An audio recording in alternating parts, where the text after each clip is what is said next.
اگر آپ اسلام آباد کے ریئل اسٹیٹ سیکٹر کے اندر آپ انویسٹمنٹ کرنا چاہتے ہیں تو یہ جاننا بہت ضروری ہے کہ اصل اسلام آباد کا ماسٹر پلان کیا ہے اور کس طرف آبادی جو ہے وہ بڑھ رہی ہے اور کس طرف فیوچر ڈیولپمنٹس ہونے جا رہی ہیں اور جو آپ کو اچھا فائدہ دے سکتے ہیں۔ As per the master plan of Islamabad کو 5 زونز میں ڈیوائڈ کیا گیا ہے۔ تو اس ویڈیو میں آپ کو اسلام آباد کے اندر جتنی بھی زونز ہیں اس کے بارے میں، ان کی لینڈ ٹوٹل کتنی ہے، اس کے علاوہ اس کے اندر فردر جو ڈویژن ہے وہ کس طرح ہے، وہ ساری میں آپ کو ایکسپلین کروں گا۔ زون 1 ہے اسلام آباد کی، وہ تقریباً 54,958 ایکڑ کے اوپر ہے۔ جو زون 2 ہے وہ تقریباً 9,804 ایکڑ پہ ہے۔ جو زون 3 ہے وہ تقریباً 50,398 ایکڑ پہ ہے۔ اور جو سب سے بڑی زون ہے زون 4، وہ تقریباً 69,814 ایکڑ پہ ہے۔ اور اس کے علاوہ زون 5 جو ہے وہ تقریباً 39,000 ایکڑ پہ مشتمل ہے۔ تو جو زون 1 اور زون 2 ہے وہ میونسپل ایریا ہے، جو زون 4 اور زون 5 ہے وہ رورل ایریاز ہیں، اور جو زون 3 ہے وہ ریزرو فار فارسٹیشن اور وہ سب کچھ اس کے لیے ہے۔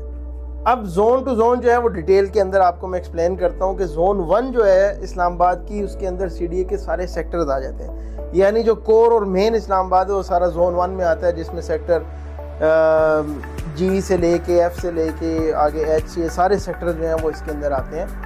جو زون 1 ہے۔ اور یہ ساری ڈیولپمنٹس عموماً سی ڈی اے خود کر رہا ہوتا ہے، اور کچھ جو ڈیولپمنٹس ہیں وہ سی ڈی اے آگے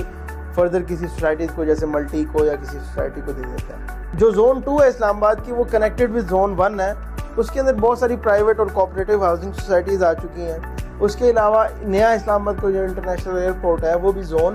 2 میں آتا ہے۔ تو اگر آپ کو پتا ہو اسلام آباد کا جو زون 3 ہے وہ اسلام آباد کے جتنے بھی مارگلہ ہلز ہیں، جس میں دامنے کو، اس کے علاوہ شاہ لاجتا اور اس کے اندر اور مختلف ولیجز ہیں، یہ ساری جو ہے یہ زون 3 کے اندر آتا ہے، جو کہ ریزرو فار فارسٹ اور ان ساری چیزوں کے لیے ریزرو ہے۔ جو زون 4 ہے اسلام آباد کی، وہ سب سے بڑی زون ہے اور یہ تقریباً 69,000 ایکڑ کے اوپر مشتمل ہے، اور یہ ریزرو فار ایگرو فارمنگ ہے۔ لیکن سی ڈی اے نے کچھ سوسائٹیز جو ہیں وہ ان کو یہاں پہ جگہ دی تھی، جس میں بیریا انکلیو ہے، شہزاد ٹاؤن ہے، بنی گالا میں بہت ساری پروجیکٹس لگ رہے ہیں، اس کے علاوہ پارک ویو سٹی ہے۔ اور اس زون کے اندر اسلام آباد کے 2 بڑے ڈیمز آ جاتے ہیں، جس میں راول ڈیم اور سملی ڈیم بھی شامل ہے۔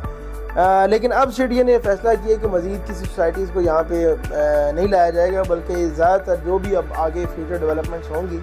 وہ ایگرو فارمنگ اور اس طرح کی چیزوں کے اندر ہوں گی۔ تو اس لیے زیادہ تر فارم ہاؤسز کی جو سوسائٹیز ہیں، یعنی جس میں بیری ایگرو فارمز ہیں، نیول فارمز ہیں، اس کے علاوہ بھی اویسس فارمز وغیرہ ہیں، یہ سارے اس زون میں آ رہے ہیں۔ جو زون 5 ہے اسلام آباد کی، وہ زون 1 کے جسٹ آفٹر ہی سٹارٹ ہوگی تھی۔ اس کی وجہ یہ ہے کہ جو اسلام آباد کا اولڈ ایئرپورٹ ہے وہ زون 5 کے قریب تھا، اس وجہ سے وہاں پہ پاپولیشن ہونا سٹارٹ ہوگی، اور وہاں پہ اس وقت تو ڈینسلی پاپولیٹڈ ایریا اور بہت ساری کوآپریٹیو اور پرائیویٹ ہاؤسنگ سوسائٹیز جو ہے نا وہاں پہ ایگزسٹ کرتی ہیں، جس طرح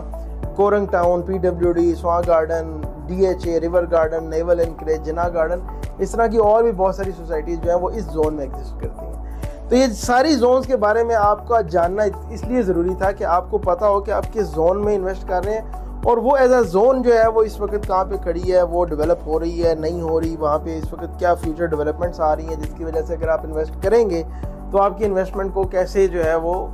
پروفٹ میں کنورٹ ہوگی۔ تو یہ چیزیں ساری جاننا آپ کے لیے بہت ضروری ہیں، اور کسی بھی قسم کی انفارمیشن کے لیے ڈو کانٹیکٹ می۔